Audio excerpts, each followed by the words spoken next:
Hello there, my name is Phil Williams and I would like to welcome you to Audio Angling, the podcast site of fishingfilmsandfacts.co.uk. I've interviewed a lot of people for the Audio Angling series, and in setting the scene for those interviews, I've regularly outlined my vision for capturing nuggets of angling history for posterity, delivered straight from the horse's mouth. For people like me, who had the formative years of the 1960s and 70s, when information technology was little more than a printed column in either a daily newspaper or an angling magazine such as Creel, this involves a string of absolutely must-interview names. People like Les Moncrief, Des Brennan and Ian Gillespie, and occupying that number one slot, the great Clive Gammon. No one, it seemed, introduced, inspired, then influenced a whole generation of would-be sea anglers more than this South Wales schoolteacher both could and did. I actually got to fish with him on one occasion back in the early 1980s out from Tenby. As I recall, it was an Angling Times feature with Clive casting the role of teacher, showing a small group of us, the pupils, how to go about catching taupe. I remember it for being a grey, lumpy, miserable day which produced plenty of rays and huss, plus my first ever turbot. But only 2 taupe, in both cases to Clive's rod, just to underline the teacher-pupil relationship, if ever that was needed. And unfortunately, after stepping off the boat, I never got the chance to meet up with the great man again. Not until late October 2011, that is.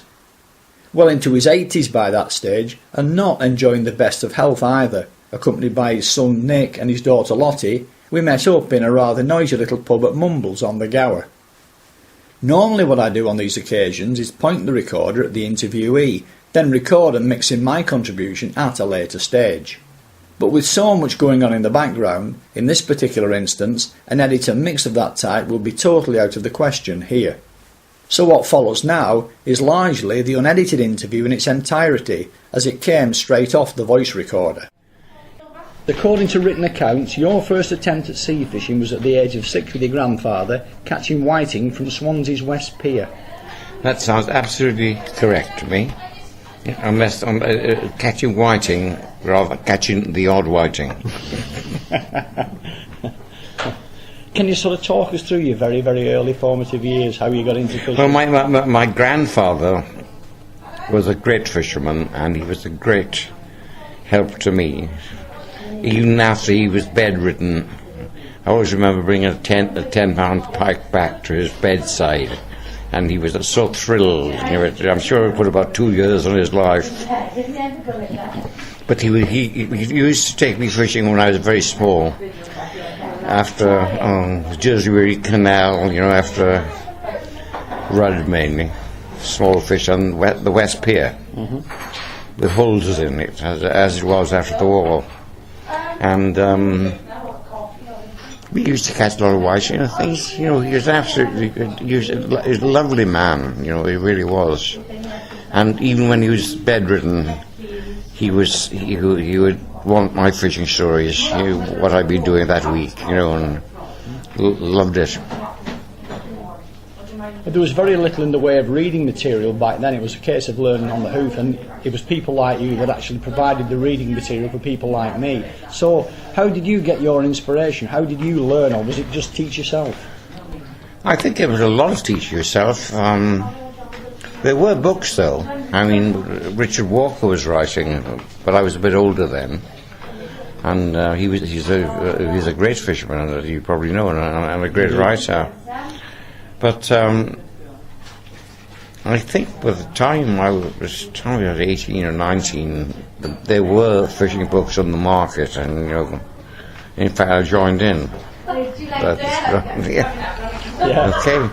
Yeah. Presumably, the kind of stuff that Dick Walker was doing would all be freshwater based. I mean, was there much in the way of sea fishing books? No, there wasn't. No. I was one of I hate saying this, but I was one of the first writers of real sea fishing books, not about anything else. I used to get on very well with Dick Walker. Yeah. I knew him myself, actually. Pardon? I knew him myself. You knew him yourself? I did, yeah, only very briefly. Yeah.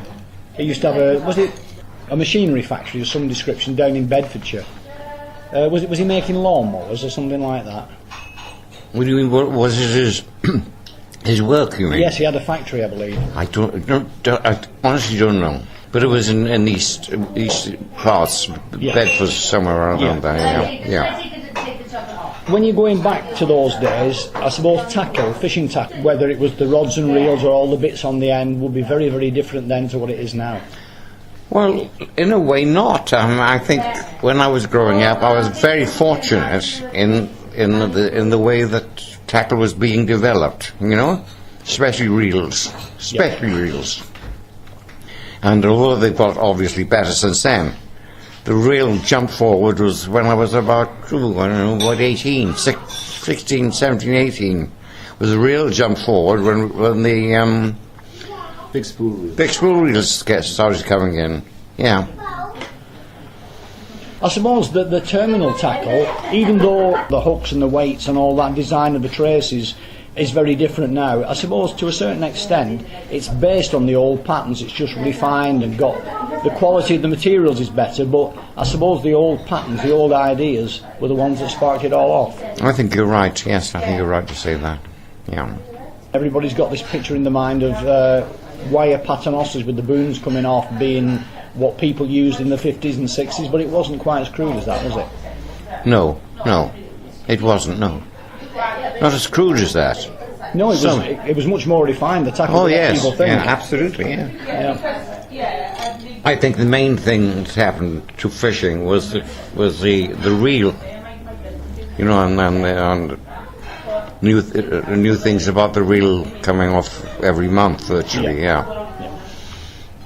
But on the subject of the multiplier reels, when you look back, or when I look back to the multiplier reels I had, and I look at the multiplier reels you've got today, they're very much more sophisticated today. They were very basic back then, but having said that, there was less to go wrong with them.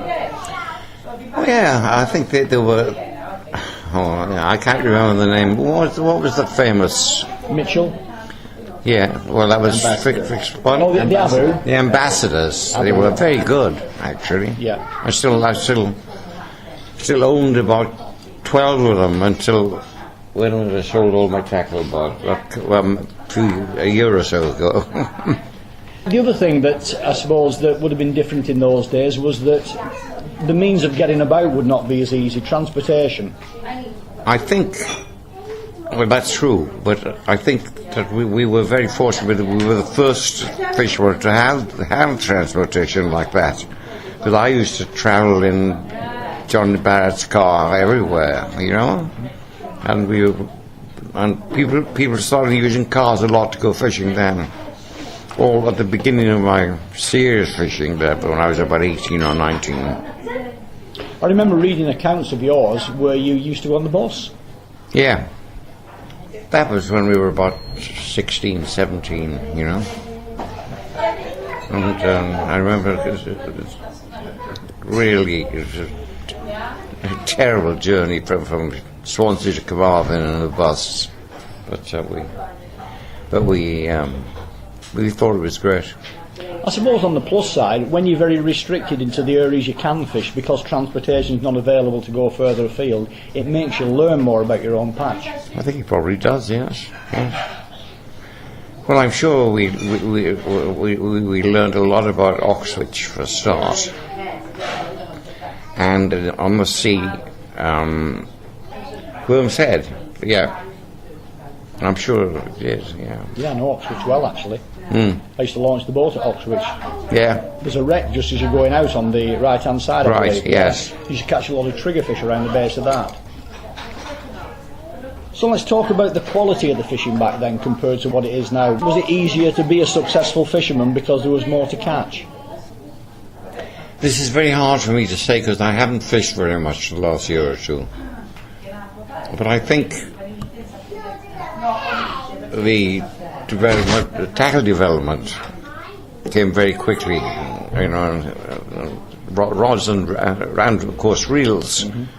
So we didn't have a problem. I don't think it was that kind of. I think that we were catching more fish later, than earlier. Fishing now is not as good as it was back then, and I'm just sort of assuming that when you started, with there being less angling pressure, but there may have been more commercial pressure, I don't know. I just wondered if it was easier to get a result Well, I haven't fished for a long time now, you know.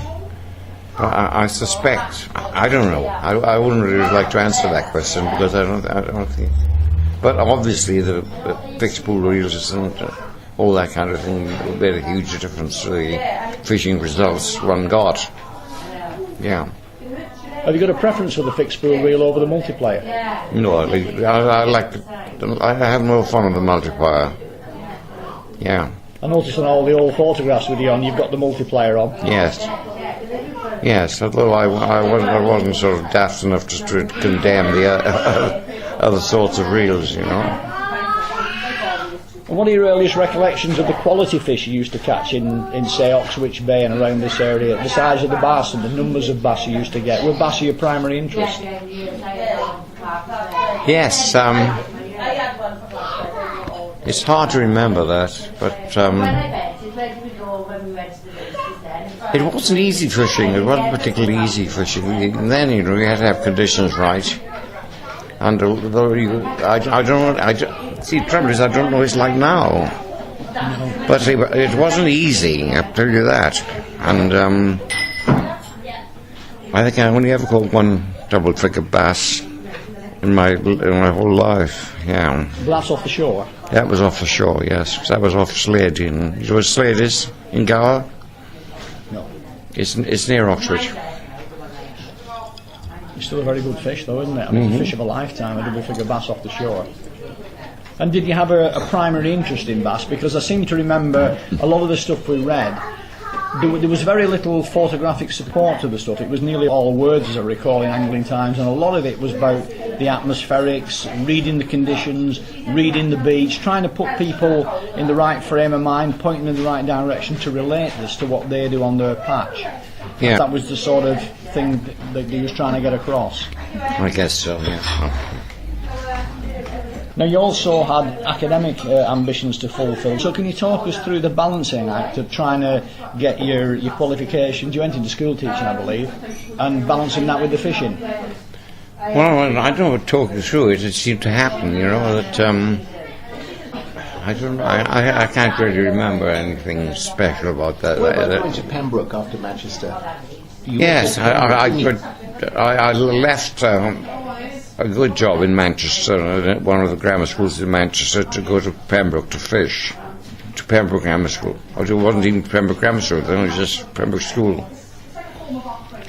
So does that answer your question? There were a bunch of people around then who just said about, what's the name that you said you went round in, what's his name's car, John Lindenberg, people like that. Yes. There was a group, you just said his, and John, the other guy's car, you said you were running. Roy Haggard, John. Yeah, those guys. John Lindenberg, they were the two. But that's when I was teaching, when they were in sixth form. But a lot of them, you wrote A Tide of Fish around about that time, and a lot of those people were in the book. A lot of people, yes. I had great friends, Roy Haggard, John Lindenberg, those two particularly. If you read some of my books, you've probably seen about it. And was the move to Pembroke Grammar School, was that motivated by the fishing, or was that just an opportunity to get back to Wales and live here? It was because of the fishing. full stop. That's what we like to hear. A man of conviction. I believe that one of the earliest things that you ever did in terms of writing was while you was actually doing all your academic stuff, and it says here that your first significant piece of writing, or angling writing, was an MA thesis entitled The Literature of Angling, 1496 to 1750.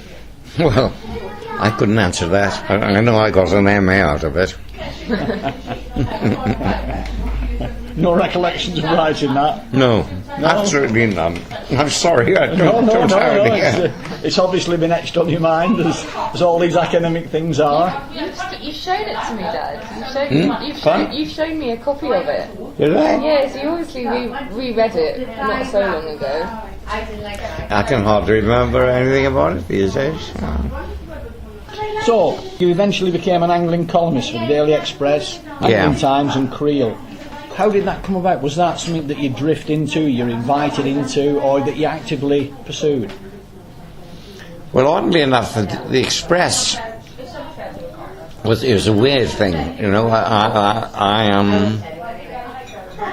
I just wrote out of the blue to them, saying that, you know, the more people go fishing than go to football matches, and they took that bait like that and called me back over the phone, and I became their fishing correspondent within a week or two. And what did that entail? Well, travel, fishing, and so on. Acting as a columnist, or... Pardon? As a columnist. Yeah, the type of writing done back in those early days is nothing like it is today. Everything's handed on a plate, loads of pictures, how to do this, how to do it. It wasn't like that back then. No. It was more atmospheric. Yeah. Yes, absolutely right, yeah. Any particular instructions as to what you're to go and do, or was you given a free hand? I was given a free hand, completely. And what was the reception in terms of the readership or the actual editorial people? Was it a... Well, it all went very well for a number of years. I had a problem. I'd forgotten most of this, but what happened was I was doing the Daily Express column for a good many years, and somebody sort of shorted me on it. And I'd just done 2 pieces for the Americans, and I got so fed up, I rang New York, talked to the editor-in-chief, and he made me an editor of it immediately to operate out of Britain. But that only lasted about a year before I went over to America. Yeah. So did the work with Angling Times come after the columns in the daily papers? Or was that more or less running at the same time? No, I think that the Express and Saturday Times pieces came before the Angling mags. Yeah. The Spectator as well. Pardon? The Spectator as well. Spectator as well, yeah. And then you moved over to Creel, which was that Brian Harris in those days? Or did Brian No, Harris that was oh God, what was his name? Not Brian Harris. Brian Harris did Angling magazine. But didn't Creel turn into Angling magazine eventually? No. Angling magazine was going when Creel was. Creel only had about 3 or 4 issues. Bernard Venables was the editor of it. Bernard Venables, right. Oh, I just assumed that Creel evolved into Angling, but obviously No. My notes are wrong. Absolutely. No. But I take it that this type of magazine was a different venture to the columns in the daily papers, because you got a proper article, something you could really get your teeth into. Absolutely right, yes. And how did you relish that idea? Was that better for you to get your message across? Well, I had to earn a living, so I wrote for the Daily Express. But I enjoyed writing for, say, Angling magazine more. And obviously things have changed, as I said. Everybody's producing loads of pictures, they've got to produce all their own illustrations. There was nothing like that back in those days. It was just purely the copy, I take it. There's a bit of picture taking, yeah. Yeah, there was a photographer called Michael Pritchard who did a lot of photos. Yeah, there was a guy called Michael Pritchard. We had photographers working, full time on Angling magazine. Yes. Yeah. I remember that trip we did, the one I mentioned earlier, the Angling Times one at Tenby. There was a photographer supposed to turn up, and nobody turned up on the day. So we just went out in the fish. It was a complete waste of time in terms of the magazine's brief. What's your take on the way things have progressed in terms of magazines? Have they got better? Have you looked at any recently? No, I haven't looked at British magazines for some time. Right. It strikes me that everything is gifted to people on a plate. They treat everybody like idiots.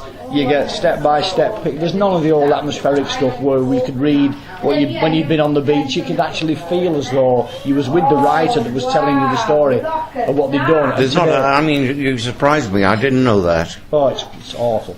Absolutely awful. Well, I'm sure it would be, but the other kind, the second kind you mentioned, the reality on the beach is far more interesting than how to tie a hook on, isn't it? Absolutely, yeah. And you can only tell people so many times, and they've heard it all before. So you accepted this position in America. Yeah. Was it Sports Illustrated? Yeah.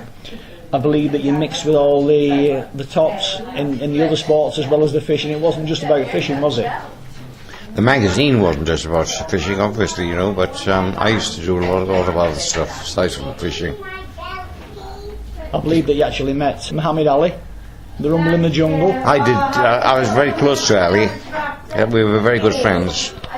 We became through the magazine. We became very good friends. Any And he used to ring me up, and I used to ring him up, and I'm just trying to think of any particular. My recollection, and correct me if I'm wrong, is you did a lot of stories that wouldn't really be classified as American sports. No. So you did a lot of horse racing and boxing. Yeah, I did a lot of other things besides boxing. I did, you say, horse racing, football, which is a minority sport there anyway. I did boxing, a lot of boxing. My recollection as a kid was that you seemed to have periods in different continents of the world. So That's right, I did, yeah. And occasionally you get free rein to go and do some fishing as well. Oh, sure, yes. Damn right I did, I just told them I was going for a fortnight somewhere. Anywhere in particular?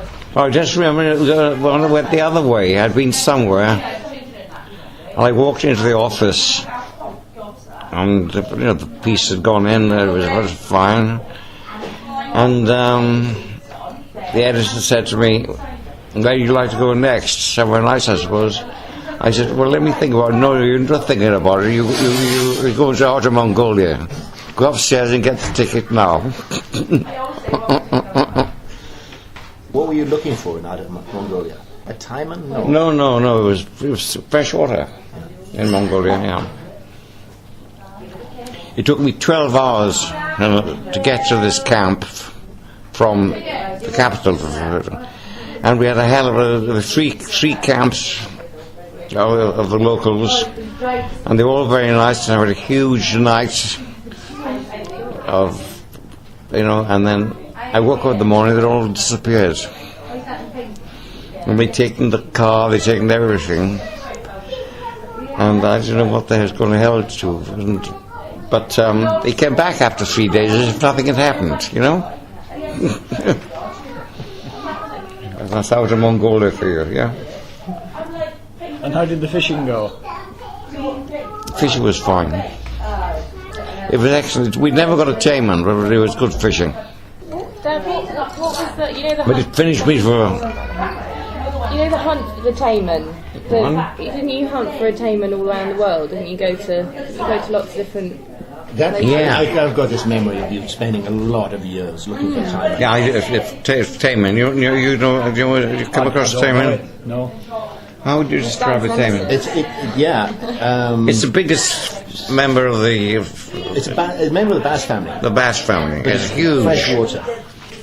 It could run into treble figures, Well, I'm not sure. I don't think the world record did hit.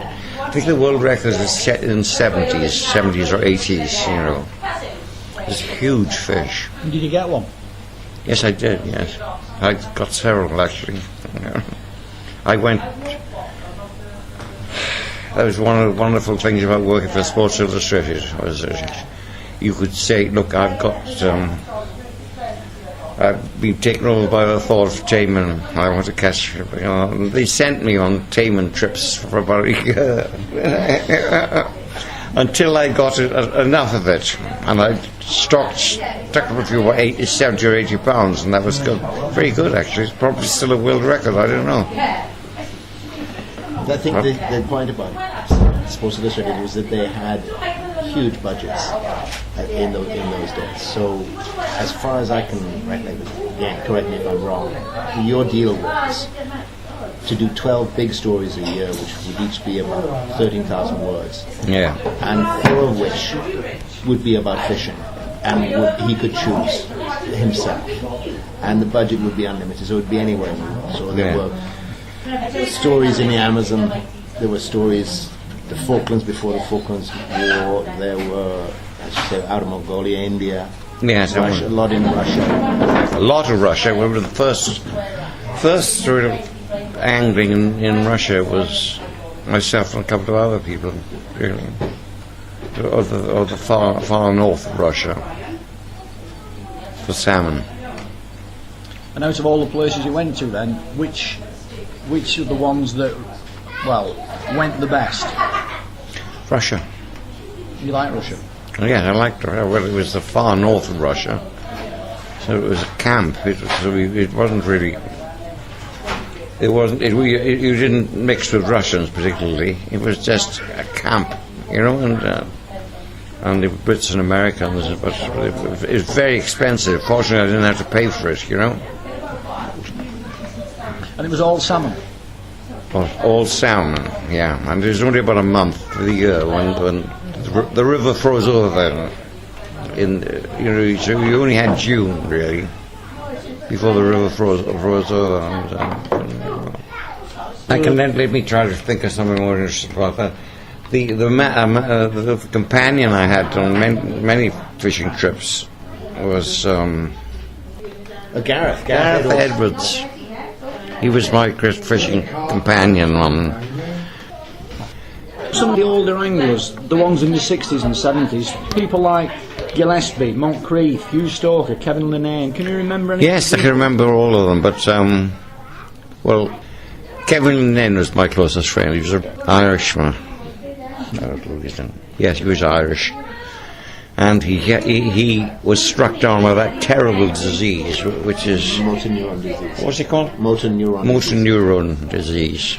So that's what that was the awful thing that happened to us, to him. What was he like as a person for developing the fishing island? I mean, I fished with Kevin myself. I've known him for quite a long time. Yeah.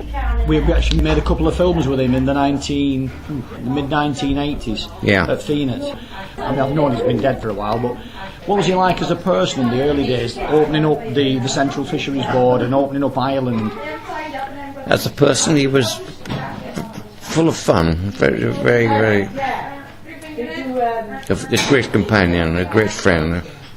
And it was a terrible thing when he was struck down by that disease. And what about Des? Des Brennan was the other Irishman that I fished a lot with too. And Des was Kevin's boss at the Inland Fisheries. Yeah. Trust me. Des was one of Dad's oldest friends from the 50s. Gillespie and Moncrief, do you remember these people? Yes, of course, yeah. Did you ever fish with them? Yes. Moncrief was the man with the big cast off the beach. Oh, yes. And while we were catching bass, he was catching dogfish. And he seemed to have a sort of opportunity not so dissimilar from yours, insofar as he was a journalist, wasn't he? He was working. He was doing foreign affairs. Writing for the. But he went to these places and did some fishing at the and same so time. He was able to get access to places that you wouldn't otherwise get. Yeah.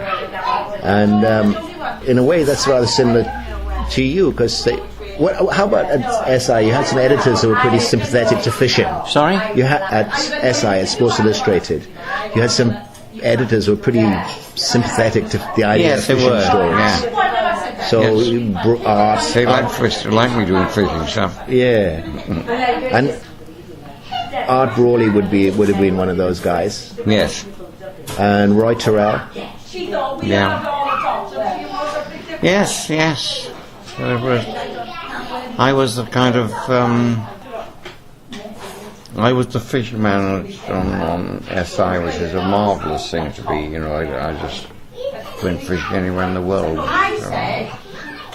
So can we wrap it up now? If you wish, yeah. I'm Feeling a bit tired? Feeling a bit tired, and No worries. I think we've covered a lot of ground. On my drive home from Mumbles, I called in at Dave Lewis's house for a brew and a chat about some of the foreign fishing we'd done over the years, and during those conversations I also asked Dave for his recollections of Clive. For although he wasn't into his sea fishing in a big way at the time when Clive was paving the way for people like myself and later him, he did spend quite a bit of time in Clive's company during the latter years. Having already looked at his legacy, He is probably the best placed person to comment on Clive Gammon the man and his influence at the start of the 21st century. Like many anglers of my year, I grew up reading Clive Gammon, and he was such an inspiration to me and most anglers of my generation. I mean, he was reading his stories about bass fishing in South Wales and Ireland that sort of really got me into bass fishing, because at one time, for pretty much all of the 1990s, I was pretty much a bass junkie. I mean, that's all I wanted to do was fish for bass.